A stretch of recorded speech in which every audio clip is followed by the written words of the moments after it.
La séance est ouverte. Afwezig met kennisgeving zijn mevrouw Van der Merch, mevrouw Malfroot, mevrouw Liekens voor gezondheidsredenen en madame El Yousfi pour autres devoirs. L'ordre du jour établi par le bureau a été communiqué aux sénateurs. Je propose que la nomination des 22 membres non magistrats du Conseil supérieur de la justice soit reportée à la prochaine séance plénière le 13 décembre prochain. Pas d'observation?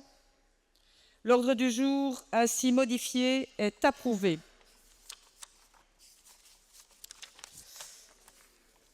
Alors, vérification des pouvoirs et prestations de serment d'un nouveau membre. We gaan over tot het onderzoek van de geloofsbrieven van mevrouw Alessia Klaas. Het bureau is op 25 november 2024 bijeengekomen voor het onderzoek van de geloofsbrieven. Ik stel u voor onmiddellijk het verslag van het bureau te horen. Geen bezwaar? Ik geef het woord aan mevrouw Doos om kennis te geven van het verslag van het bureau over het onderzoek van de geloofsbrieven van mevrouw Klaas.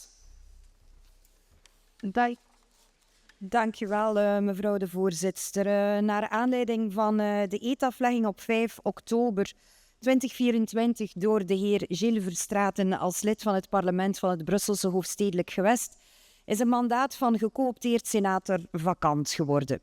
Volgens artikel 221 van het kieswetboek moet in zijn vervanging worden voorzien door de deelstaatsenatoren die daartoe worden aangewezen in een verklaring opgemaakt door de leden van de Kamer van Volksvertegenwoordigers die verkozen zijn op de lijsten van politieke formatie C, waaraan de vakant geworden zetel toekwam.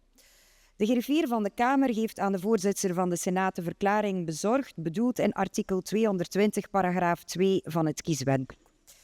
In die verklaring hebben de verkozenen van de politieke formatie C in de Kamer de volgende deelstaatsenatoren vermeld als behorend tot hun politieke formatie. Mevrouw Inge Brokken, de heren Arnoud Koel, Koen Dellen, Andries Griffroy, Sander Lones en Andy Pieters, mevrouw Nadia Spinati en de heer Karel van Lauwe. De bovengenoemde deelstaatsenatoren hebben vervolgens mevrouw Alessia Klaas als gecoopteerd senator aangewezen. Mevrouw Alessia Klaas heeft de bewijsstukken bezorgd die staven dat zij voldoet aan de bij artikel 69 van de grondwet voorziene voorwaarden om tot senator aangewezen te kunnen worden. Het bureau stelt dan ook voor om mevrouw Klaas toe te laten als lid van de Senaat. Ik dank de rapporteur. Vraagt iemand het woord?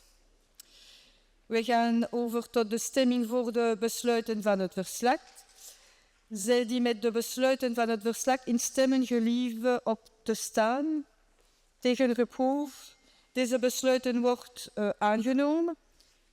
Ik roep mevrouw Alessia Klaas uit tot senator en verzoek haar de grondwettelijk eed af te leggen.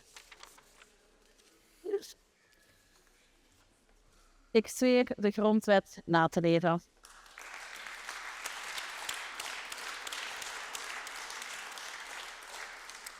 Ik geef aan mevrouw Klaas akte van haar eedaflegging en verklaar haar aangesteld in haar mandaat van senator.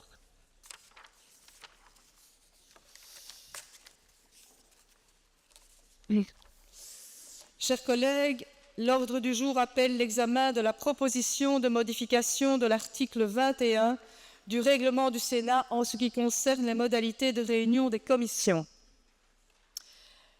La discussion est ouverte. Le rapporteur est Monsieur Van Loo. Demande-t-il la parole? Ik verwijs naar het schriftelijk verslag, mevrouw de voorzitter. Merci, monsieur le rapporteur. Quelqu'un demande-t-il la parole? La discussion est close. Nous procéderons plus tard au vote nominatif sur l'ensemble de ce texte.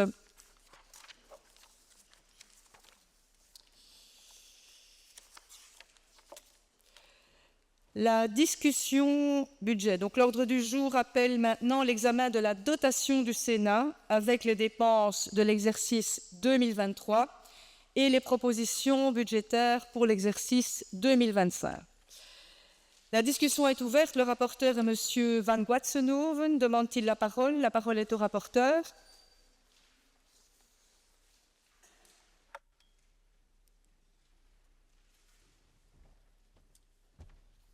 Voilà, merci Madame la Présidente. Chers collègues, waarde collega's, les dépenses du Sénat ont depuis la réforme de l'institution 2014 fortement baissé. 3 facteurs expliquent cette évolution. En 10 ans, les effectifs du personnel ont pratiquement diminué de moitié. Les services ont procédé à une évaluation systématique des dépenses de fonctionnement et ont pu de la sorte réaliser des économies dans de nombreux domaines. Et le Sénat a décidé de geler les subsides à la caisse de retraite avant de les supprimer définitivement en 2025. Par conséquent, la dotation du Sénat a diminué de 64 448 000 euros en 2014 à 41 millions d'euros en 2023, ce dernier montant ne permettant plus de couvrir les dépenses courantes de l'institution, un montant de 44 600 000 euros a été accordé en 2024. Il n'y a pas d'augmentation de la dotation prévue pour l'exercice 2025. Chers collègues, j'en viens maintenant aux chiffres de l'exercice 2023. Pour la première fois cette année, tant l'ONSS que la Cour des comptes ont contrôlé le fonctionnement et les comptes de notre institution. Les rapports de ces 2 institutions sont positifs, aucune anomalie n'ayant été observée. Ceci mérite d'être souligné. L'exercice 2023 s'est clôturé avec une perte de 2 565 746 euros précisément, soit 1 219 192 euros de moins que prévu. Si l'on examine les dépenses et les recettes courantes, un solde positif de 252 699 euros a été réalisé, alors qu'une perte de 1 434 422 euros a été inscrite au budget. Les frais de fonctionnement étaient inférieurs de 382 840 euros aux prévisions budgétaires. Ce résultat a été obtenu grâce, entre autres, à une politique d'achat stricte, à une baisse des coûts énergétiques et à un nouveau contrat pour le nettoyage des bâtiments. L'ensemble des dépenses de personnel au sens large a été inférieur de 757 816 euros au montant inscrit au budget. Le bureau avait décidé de recourir aux réserves du Sénat pour couvrir les dépenses d'investissement, les subventions à la caisse de retraite et les coûts de la présidence belge de l'Union européenne. Les réserves ont par conséquent diminué d'environ 6 600 000 euros au terme de l'exercice 2023. Sur avis de la Cour des comptes, une provision d'1 900 000 euros a été constituée pour le pécule de vacances à payer pour l'exercice suivant. En effet, pour chaque jour de travail presté par l'ensemble du personnel, le droit aux vacances est acquis l'année suivante. Cette provision est transférable annuellement. Les comptes de l'exercice 2023 ont été approuvés par le bureau du Sénat le 25 novembre dernier. Chers collègues, j'en viens maintenant aux précisions budgétaires pour l'année prochaine. Le total des dépenses pour 2025 est en ligne avec l'exercice 2024, si l'on fait abstraction des coûts liés aux élections et aux indexations. On peut même dire que les dépenses du Sénat seront inférieures à celles des exercices précédents. Les traitements représentent plus de 85% des dépenses du Sénat. Ceci explique la très grande sensibilité du budget du Sénat aux indexations de salaire. Chaque indexation entraîne un surcroît d'environ 700 000 euros par an. En outre, en 2024, en 2025 et dans une moindre mesure en 2026, les dépenses de traitement seront affectées par le paiement des indemnités de départ versées aux parlementaires non réélus et le paiement des indemnités de préavis versées aux collaborateurs politiques. Les dépenses du personnel du Sénat, par contre, continueront à diminuer légèrement. Les dépenses de fonctionnement sont passées au crible chaque année. Grâce à cela, elles diminueront encore par rapport à l'exercice 2023. Les subsides aux groupes politiques seront diminués de 10% en 2025. Lors de l'examen des prévisions budgétaires au sein du comité de gestion et au sein du bureau, plusieurs groupes ont déploré l'insuffisance de cette réduction. Il faut toutefois rappeler que ces subsides n'ont plus été indexés depuis 2020, ce qui constitue évidemment en soi une réduction de plus de 20%, à quoi s'ajoute la réduction proposée de 10%. Les dépenses d'investissement seront stables. Elles couvriront divers travaux relatifs à la détection incendie et à l'achat d'une nouvelle voiture pour le garage. Lors de la présentation du budget devant le comité de gestion, la présidente a proposé de limiter la dotation pour 2025 à 44 600 000 euros, ce qui constitue un statu quo par rapport à l'exercice 2024. Elle a également présenté diverses initiatives pour arriver à cet objectif, à savoir le gel des recrutements, la réduction des subsides aux groupes politiques, le lancement d'un processus de fusion de l'ensemble des services des deux assemblées et la gestion en commun du patrimoine du Parlement fédéral. Il y a lieu enfin de rappeler qu'à côté de la dotation du Sénat proprement dite, une ligne budgétaire a été créée dans la division du budget des dépenses de l'État consacrée aux dotations pour financer les travaux à la Maison des parlementaires. Ces derniers sont supportés à part égale par la Chambre et le Sénat. Le montant demandé pour 2025 s'élève à 2 millions d'euros. Les prévisions budgétaires pour 2025 et les dotations ont été approuvées par le Bureau le 25 novembre. Chers collègues, vous avez pu prendre connaissance des chiffres dans le document parlementaire. Il est demandé à l'Assemblée d'approuver les comptes pour l'exercice 2023 ainsi que les prévisions budgétaires et les dotations de l'exercice 2025 pour le Sénat et la Maison des parlementaires. Je vous remercie de votre attention.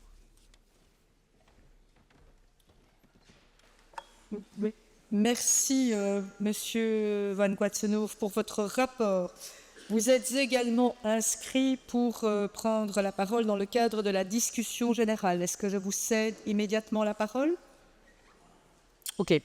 Alors, donc dans la discussion générale, j'ai maintenant meneer Buis, qui a demandé la parole également. Dank u wel, mevrouw de voorzitter, collega's. Wanneer een buitenstaander deze begroting voor het boekjaar 2025 zou bekijken, dan wijst er eigenlijk weinig op dat dit een begroting is van een instelling waarvan heel wat leden, sowieso quasi alle Vlaamse partijen, er stond zelfs uitdrukkelijk in hun respectievelijke verkiezingsprogramma's opgenomen, dat zij gewonnen zijn voor de afschaffing ervan.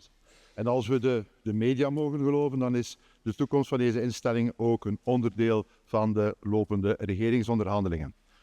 Reden te over dus om die sentimenten ook ineens al concreet te vertalen in deze begroting. Maar dat gebeurt volgens ons niet met voorliggend ontwerp. Er is naartoe verwezen bij de bespreking van het verslag door de senaatsvoorzitter een aantal goede intenties geformuleerd in de toelichtende brief bij de begroting. Ik verwijs naar de geplande fusie tussen de twee greffies van Kamer en Senaat en de afspraken in verband met het niet vervangen van natuurlijke personeelsafvloeien. Maar we moeten natuurlijk eerst afwachten om te zien hoe dit in de praktijk zal gebeuren. Maar het is duidelijk, voor onze fractie gaat dit allemaal niet ver en niet snel genoeg. We zijn wel realistisch genoeg om te beseffen dat we niet ineens alle tellers op nul kunnen zetten. Er zijn natuurlijk de vaste kosten van onderhoud en gestelling van het gebouw en de infrastructuur. Er zijn de weddes van 10 gecoopteerde senatoren. Er zijn de lopende huurcontracten, nutsvoorzieningen, loonkosten van het vast personeel, het aandeel in het beheer van de parlementaire bibliotheek, de opzeg- en afscheidsvergoedingen, om enkel maar deze te noemen. Maar er zijn ook kosten waar we wel op zeer korte termijn iets kunnen aan doen. En dan denk ik in eerste instantie aan de subsidies en middelen voor de politieke fracties. Zowel die voor de aanwerving van personeel als de 2 subsidies voor de fractiewerking. Voor eerst zijn er dus de bedragen die voorzien worden voor het betalen van politiek personeel dat ofwel als individuele medewerker of via de fractiepersoneelsdotaties worden aangeworven. Dit gaat over een bedrag van 13,5 miljoen euro. Zelfs een aanzet naar de geleidelijke afbouw ervan ontbreekt in de cijfers, maar ook in de toelichting. We roepen dan ook op dat van de begrotingswijziging die er ongetwijfeld komt, eens er een nieuw regeerakkoord is, gebruik wordt gemaakt om op basis van een concreet afbouwplan, waarin op basis van de concrete dossiers en rekening houdende met de opgebouwde opzegrechten van de individuele medewerkers een inschatting gemaakt wordt, om op basis daarvan de kost drastisch bij te stellen, zodat die ook op termijn op nul komt te staan. Daarnaast zijn er de werkingssubsidies voor de politieke fracties, rubriek 6400, voor 2025 wordt die geraamd op €1.092.841. In het voorliggend ontwerp van begroting wordt al een besparing van 10% vooropgesteld, maar ook dat is voor onze fractie verre van voldoende. In de praktijk zijn die subsidies dikwijls een verkapte vorm van partijfinanciering, waarmee komaf moet gemaakt worden. Hetzelfde geldt voor de zogenaamde aanvullende subsidies van rubriek 6401, die op basis van het aantal afgevaardigden in het bureau wordt berekend, waar er een totaalbedrag voorzien is van iets meer dan €125.000. Om zowel de gewone partijsubsidies als de aanvullende subsidies tot nul te herleiden, leggen wij straks 2 amendementen ter goedkeuring voor. Ik durf te rekenen op de steun van de collega's die samen met ons de Senaat willen afschaffen of die ook bij andere gelegenheden hebben gepleit om iets te doen aan de partijfinanciering. Dit is uw kans om de daad bij het woord te voegen. Ik richt me tot slot nog eens heel speciaal tot de collega's van de fracties die in Vlaanderen de meerderheid vormen. Want door deze amendementen mee goed te keuren, helpt u ineens ook het onderdeel van het Vlaamse regeerakkoord uit te voeren. In dat regeerakkoord lezen we immers in het onderdeel met de titel "Een sobere bestuurscultuur" het volgende, ik citeer: "Het is onze ambitie om de partijfinanciering af te bouwen. Het meest aangewezen instrument daartoe is het afschaffen van de Senaat, inclusief de bijhorende partijdotatie. Wij ijveren hiervoor op federaal niveau." Einde citaat. Onze amendementen, collega's, beantwoorden dus perfect aan de ambitie om de partijdotaties verstrekt via de Senaat af te schaffen, in afwachting dat werk kan worden gemaakt van de volledige afschaffing van de Senaat als instelling. Dank voor uw aandacht en hopelijk straks ook dank voor uw steun.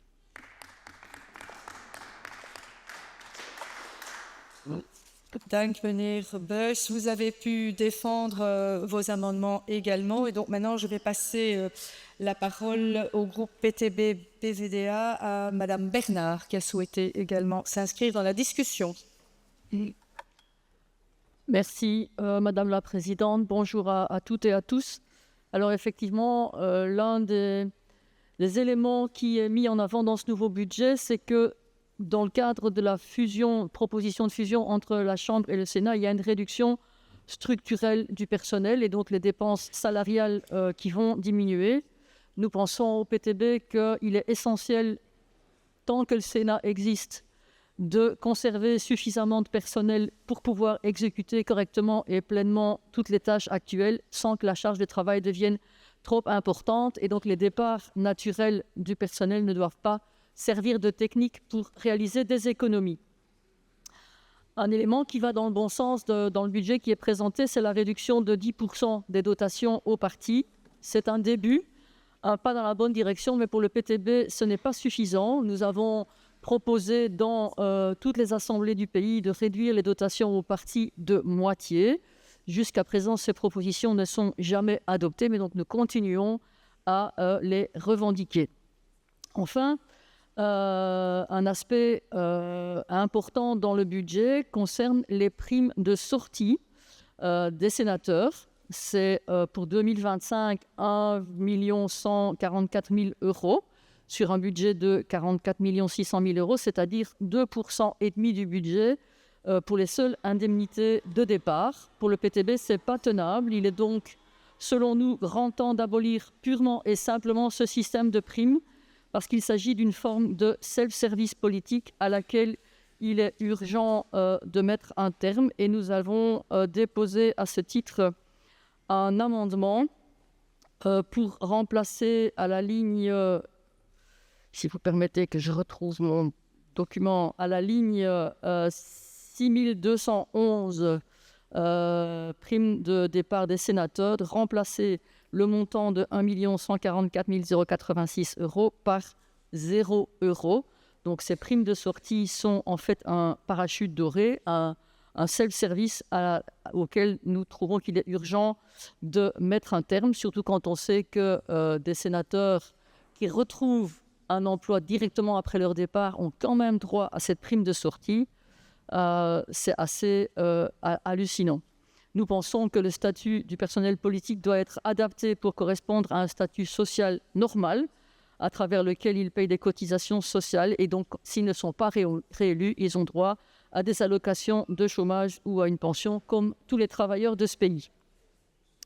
Donc, en résumé, nous pensons qu'il est urgent de réduire de moitié les dotations aux partis et de supprimer les primes de départ.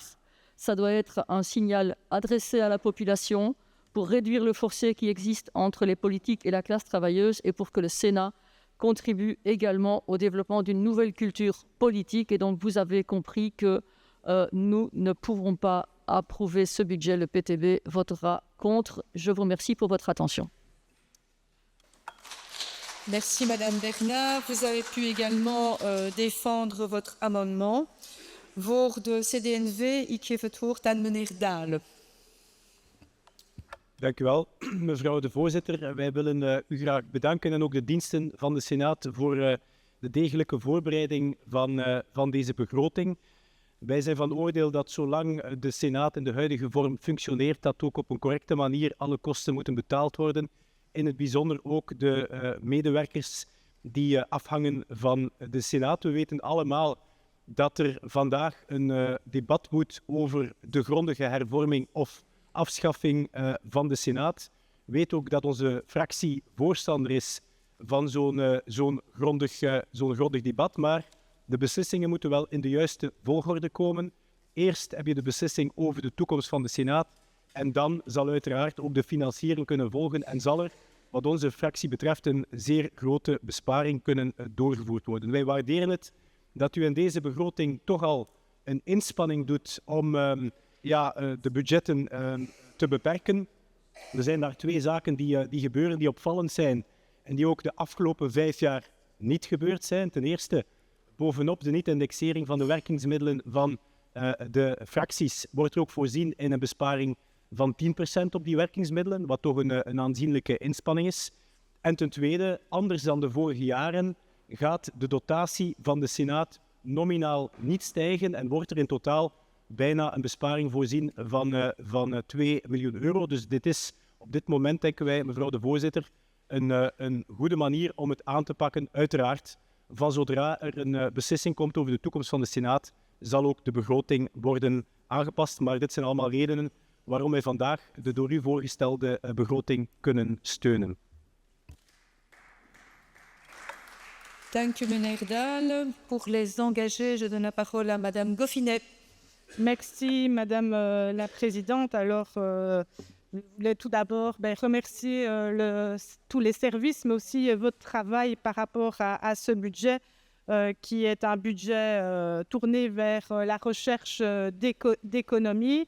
Et je dois saluer le premier travail qui a été fait en la matière et souligner aussi les engagements que vous avez pris par rapport à l'évolution de ce budget. Et je pense notamment aux discussions qui vont beaucoup plus loin que des synergies, qui sont des discussions pour la fusion de services entre les deux greffes, qui permettra d'avoir de nouvelles réductions financières et aussi une approche plus transversale en matière de gestion, notamment en ce qui concerne l'immobilier. Ce budget est aussi marqué, comme l'ont dit plusieurs de mes collègues, par la réduction des dotations aux partis, qui est une réduction de 10%, qui se couple avec une indexation qui a été gelée depuis 2020. Ces points sont à souligner et je rends attentif que ce budget est, dans la situation actuelle, est celui pour faire fonctionner le Sénat. Et je pense que nous sommes tous et toutes dans l'attente de la constitution du gouvernement au fédéral, qui nous donnera aussi les orientations pour pouvoir adapter ce budget pour l'avenir. Merci, Madame Goffinet. Nu, ik geef het woord aan mevrouw Grootheden voor Ecolo Groen.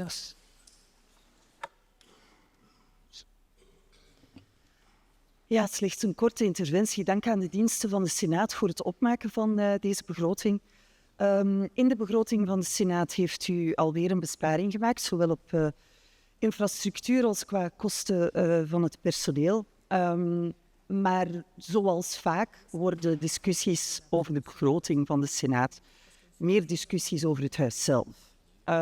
Wij zijn van mening dat in een tijd waarin heel veel burgers afhaken van de politiek, waarin minder mensen dan tevoren stemmen, waar het geloof in politieke partijen laag zit, de Senaat hier een rol kan spelen. Dat is ook een mening die wij steeds weer hebben herhaald, dat participatieve democratie, burgerpanels, deliberatieve democratie een manier zijn om burgers te betrekken bij de politiek. En eerlijk gezegd om de politiek zelf ook bij de les te houden. Wij zijn van mening met onze fractie dat de Senaat een plek kan zijn waar via participatieve democratie burgers kunnen deelnemen aan een democratisch debat, meer zeggingskracht hebben en kunnen wegen op onze beslissingen en op het democratisch debat. Daarvan moet werk worden gemaakt. Wij zijn ook van mening dat zolang het huis bestaat, het moet werken. En als ik mij mag permitteren in naam van onze groep, dat er ook gewerkt moet worden. Dus ik zou zeggen, zolang de diepgravendere beslissingen niet zijn gemaakt, laten we daar werk van maken, collega's.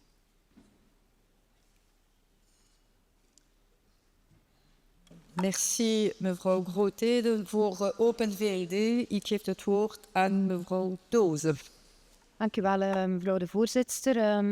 Dank aan u en aan de diensten voor deze begroting, die hetzelfde is als een jaar geleden. Ruim 88% van de dotatie dat gaat naar lonen en wedden.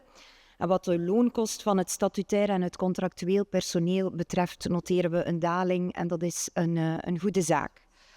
Onze dotatie daalt eigenlijk al jaren gestaag, zelfs ondanks de energiecrisis en de explosie van de index vorige jaren, is in reële termen al die jaren bespaard. En dat is gebeurd door te letten op de kleintjes en het is ook belangrijk dat die winsten niet teruggedraaid worden en dit gebeurt ook niet. Maar het betekent ook dat de marge om verder te besparen dat die eigenlijk klein is en dat het geld ergens elders moet gezocht worden.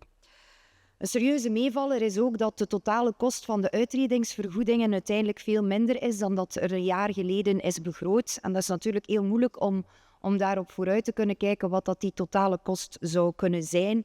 Maar het is goed dat daar in het verleden voorzichtig in is gehandeld. Ik denk een andere grote meevaller is dat de inflatie gelukkig ondertussen genormaliseerd is en dat de energiekosten niet langer de pan uitswingen. De besparing van 10% op de fractiesubsidies is een zeer goede normale keuze. En het had voor ons nog een pak hoger mogen zijn, liefst een volledige afschaffing, maar dit valt ook samen met de volledige afschaffing van dit huis. De fusie van personeel tussen Kamer en Senaat is de vorige legislatuur eigenlijk al heel goed voorbereid door de diensten.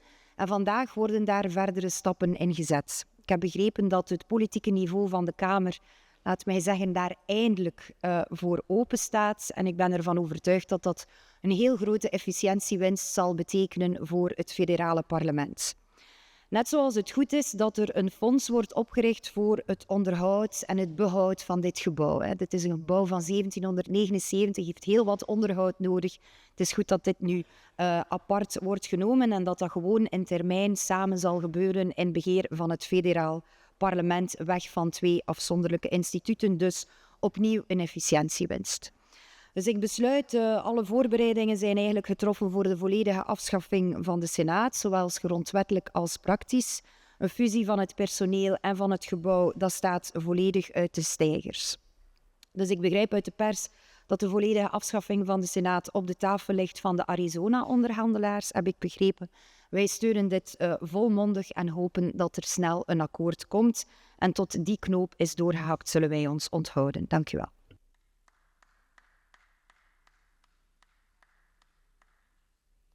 Je vais donner maintenant la parole au groupe MR à monsieur Van Guatsenhoef. Puis ce sera madame Lambelin, meneer Verduikt, là, en meneer Griffroy. Merci Madame la Présidente. Et voilà, tout le monde ne souhaite pas la disparition du Sénat. Je ne vous apprendrai rien. Nous continuons à être persuadés que cette institution pourrait, dans le cadre de l'évolution institutionnelle belge, donc jouer un rôle important. Néanmoins, ce budget n'a pas été élaborer avec en toile de fond la réponse finale quant à l'avenir du Sénat, mais bien en vue de faire fonctionner une institution qui ne va de toute façon pas disparaître du jour au lendemain, qui est appelée donc à devoir fonctionner. Et donc, il est pour nous important, et je me félicite effectivement du travail qui a été fait, qui est à la fois raisonnable et prudent, et qui nous permet effectivement à la fois de faire des économies, tout en permettant à cette institution de continuer à fonctionner, ce qui, dans un espace démocratique, semble normal qu'une institution qui a un rôle à jouer puisse le jouer. Je félicite évidemment la présidente pour son volontarisme qui a abouti à l'ouverture des travaux sérieux visant donc à la fusion des greffes de la Chambre et du Sénat. Ce sont évidemment des éléments positifs qui montrent qu'il y a une volonté très réelle à la fois d'efficacité et de bonne gestion renforcée. Pour le reste, et je l'ai dit, et pour en revenir à cet élément qui cristallise certaines critiques, c'est-à-dire donc les subsides aux groupes politiques, et je l'avais dit dans le cadre de mon rapport, les subsides n'ont pas été indexés depuis 2020. Outre évidemment la diminution de 10%, les subsides n'ont plus été indexés depuis 2020, et donc rien que cette non-indexation constitue en soi une réduction de plus de 20% qui s'ajoute à la réduction proposée de 10%, ce qui montre qu'en termes de sobriété, d'effort et de responsabilité, le Sénat est finalement, à notre sens, exemplaire.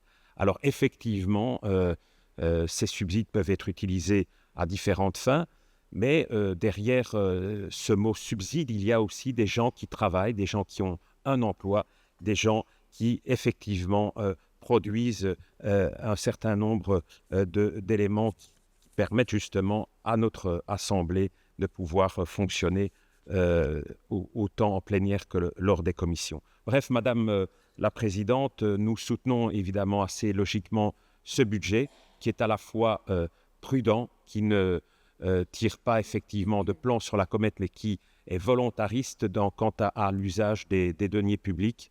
Et donc, il me semble que ce travail, et je remercie d'ailleurs les services pour le boulot accompli, ce travail de l'émergence d'un budget à la fois raisonnable et capable évidemment de faire face aux fonctions de l'institution doit être logiquement soutenu sans aucune forme donc de démagogie ou de facilité politique.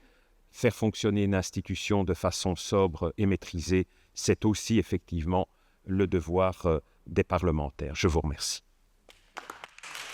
Merci, Monsieur Van Boissonneau. Pour le PS, je donne la parole à Madame Lambelin.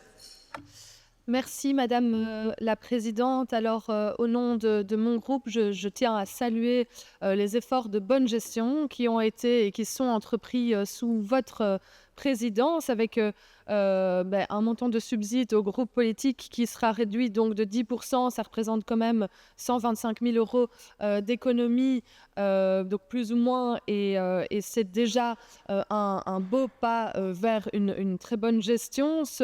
Également d'autres mesures qui permettront à terme des économies jusqu'à 2 millions d'euros. Et donc, tous ces efforts entrepris sont entrepris de manière concertée, réfléchie, et nous ne sommes pas dans une configuration dans laquelle nous sommes avec des propositions tout à fait irresponsables, voire irréalistes. On ne peut pas en même temps dire vouloir conserver tout le personnel au Sénat pour son bon fonctionnement et en même temps vouloir diminuer de moitié les dotations aux groupes politiques. Ça a un impact aussi sur le personnel, et donc je tiens à saluer et à vraiment apprécier ici devant vous votre fonctionnement qui est un fonctionnement de gestion tout à fait correct. Alors les discussions sur l'avenir du Sénat, je ne vais pas répéter tout ce que mes collègues ont dit, mais sont une réalité. Nous en sommes bien conscients. C'est pour ça que nous sommes ici également, pour agir de manière responsable et ne pas mettre en péril le Sénat, ne pas mettre la charrue avant les bœufs. Il n'y a pas encore d'accord de gouvernement fédéral, il n'y a pas encore de précision sur ce que nous voulons faire de cette Assemblée. Nous avons un moment devant nous pour y réfléchir ensemble de manière constructive. Je crois que toutes les sénatrices ici présentes et les sénateurs ici présents doivent travailler en ce sens et garder à l'esprit que si nous sommes ici, c'est bien et surtout pour travailler sur le fond des dossiers et pour donner au Sénat son rôle, son plein rôle, c'est-à-dire la réalisation de différents rapports qui seront aussi retransmis dans les entités fédérées. Et tant que son rôle est ainsi en place, nous devons assurer son bon fonctionnement. C'est ce que nous faisons ici et je tenais à le saluer. Je vous remercie. Merci, Madame Landelin. Die geeft het woord aan meneer Verduik. Ja, dank u wel, mevrouw de voorzitter. Ik zal kort even toelichten waarom vooruit dit budget zal steunen. Het is al door meerdere sprekers gezegd. Er zijn regeringsonderhandelingen bezig. Die zullen hopelijk een uitkomst geven over financiering van politieke partijen, over de toekomstige werking van dit forum. Ons standpunt is daarin bekend. Dat bewijst de lege zetel hier achter mij. En zolang dat daar geen duidelijkheid over is, gaan wij niet meedoen aan allerlei vormen van steekvlampolitiek. Er moet een begroting zijn om dit huis te doen werken. Die heeft u voorgelegd. Er is geen stijging van het budget voorzien. De opbouw van dat budget is zoals dat andere jaren ook was. Dus op dezelfde manier opgebouwd met onder andere die verdere fusie van de Kamer en Senaat die daar ook in zit. Dus wat ons betreft is dat een logisch verhaal, een goed verhaal en zullen wij dat straks steunen. Dank u wel, meneer Verduik. En voor de N-VA, ik geef het woord aan meneer Griffroy. Dank u wel. En beste collega's, ik denk dat het ook duidelijk is dat de meeste Vlaamse partijen, toch zeker het Vlaamse opinie, voor de afschaffing van de Senaat is. En dus wij ook. En dat zijn we ook al jaren zo geweest. En inderdaad, er zijn nu een paar stappen vooruit gezet. En als je spreekt over een afschaffen van iets, dan moet je 3 zaken regelen. Het eerste gaat over het personeel. En het is dus een goede zaak, wat wij eigenlijk al pleiten sinds 2014, voor alle duidelijkheid, dat nu eindelijk de diensten van de Kamer en de Senaat, onder leiding van u, mevrouw De Bu, en onder leiding van Peter de Rover, gaan samenzitten om inderdaad nu te zorgen voor die fusie van het personeel, want dat is belangrijk. Dat geeft ook efficiëntieoefeningen. Het tweede is dat je dan uiteraard moet kijken, wat doe ik met een gebouw? En wij zijn altijd pleitbezorgers geweest om dit gebouw niet te verwaarlozen. Dus dat moet dan op een kostenefficiënte manier verder onderhouden worden. En 3, dat gaat er natuurlijk ook over de centen die gaan naar de politieke partijen. En ik ga daar niet flauw over doen. We spreken hier inderdaad over de indexaanpassing die sinds 2020 niet meer is doorgevoerd. Dat was inderdaad een initiatief die kwam van ons. We hebben dit alle jaren die ook kunnen zo behouden. En er ligt nu op tafel de min 10%. En ik ga daar niet flauw over doen, wij wilden meer. We hebben daar ook over onderhandeld. En we hebben dan ook eens afgesproken dat we in het kader van de inderdaad onderhandelingen die bezig zijn op het federaal niveau, dat we ook die onderhandelingen een kans willen geven. En dus als we het globaal bekijken, we hebben een aantal goede elementen in de begroting. De politieke dotaties, dat mocht voor ons een stuk verder gaan. En dus gaan we ons ook onthouden op deze begroting.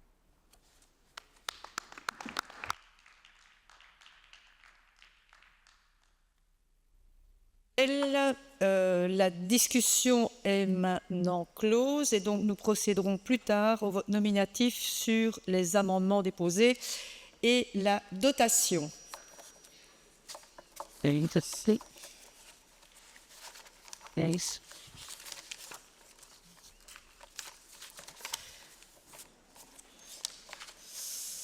Donc la liste des propositions à prendre en considération et les commissions auxquelles elles seront envoyées a été communiquée par voie électronique. Y a-t-il des observations?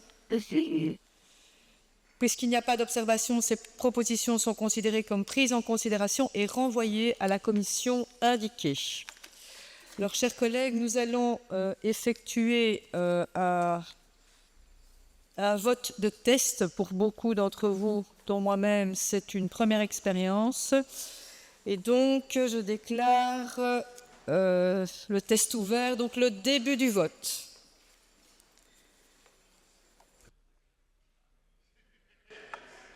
Donc, pour... C'est OK? Pour ce vote test, fin du vote. Alors, j'ai 29 sénateurs qui ont voté pour, 11 qui ont voté contre et 11 qui se sont abstenus. C'est bien juste? Donc, ouais. Donc, maintenant, nous allons procéder au véritable vote et donc voter pour la proposition de modification de l'article 21 du règlement du Sénat en ce qui concerne les modalités de réunion des commissions. Début du vote.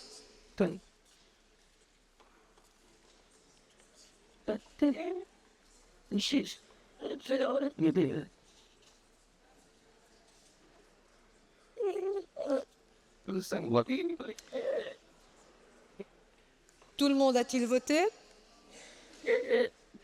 50, maintenant il y a 51. Voté 51. Ouais. Voilà, ok. Fin du vote et je constate que 51 sénateurs ont voté pour. Donc la proposition de modification du règlement du Sénat est donc adoptée. Nous passons maintenant au vote concernant les dépenses de l'exercice 2023 et les propositions budgétaires pour l'exercice 2025. Nous votons d'abord pour les amendements. Amendementen van meneer Buys. Les amendements de M. Buys. Début du vote. Begin van de stemming. Amendement numéro 1.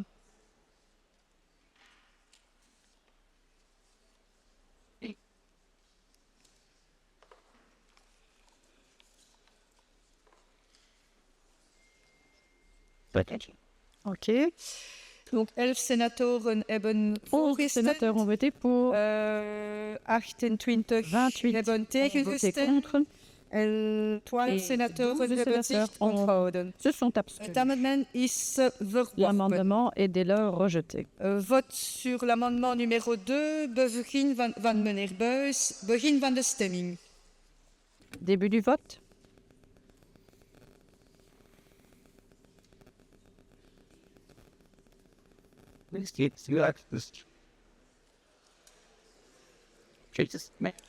Il y a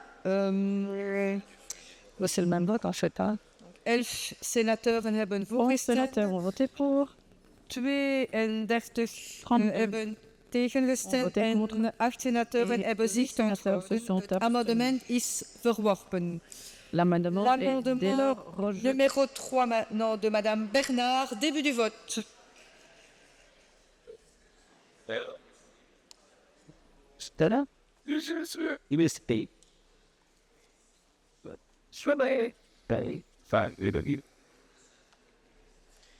Tout le monde a-t-il voté? Fin du vote. Donc 12 sénateurs ont voté pour, 37 ont voté contre et 2 sénateurs se sont abstenus. L'amendement est rejeté. Nous votons maintenant sur les dépenses de l'exercice 2023 et les propositions budgétaires pour l'exercice 2025. Début du vote.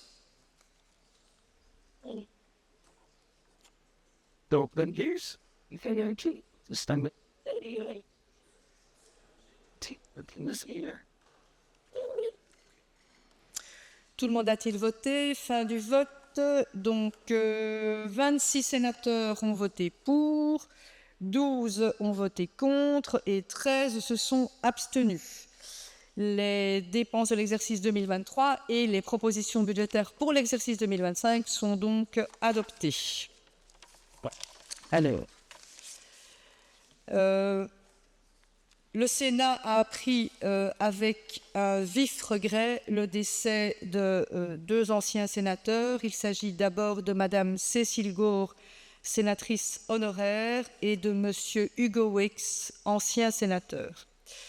Donc, j'ai donc adressé les condoléances de l'Assemblée aux familles de nos regrettés anciens collègues. Chers collègues, immédiatement après cette séance, l'Assemblée générale de la Caisse de retraite se tiendra ici. Je vous invite donc à rester dans l'hémicycle quelques instants encore. Après la réunion de la Caisse de retraite, la plateforme Espace se réunira dans la salle B. Le comité de gestion se réunit après à 12h30 dans la salle D. L'ordre du jour de la présente séance est ainsi épuisé et donc notre prochaine séance, comme je l'ai indiqué, aura lieu le vendredi 13 décembre. La séance est levée, de vergadering is gesloten.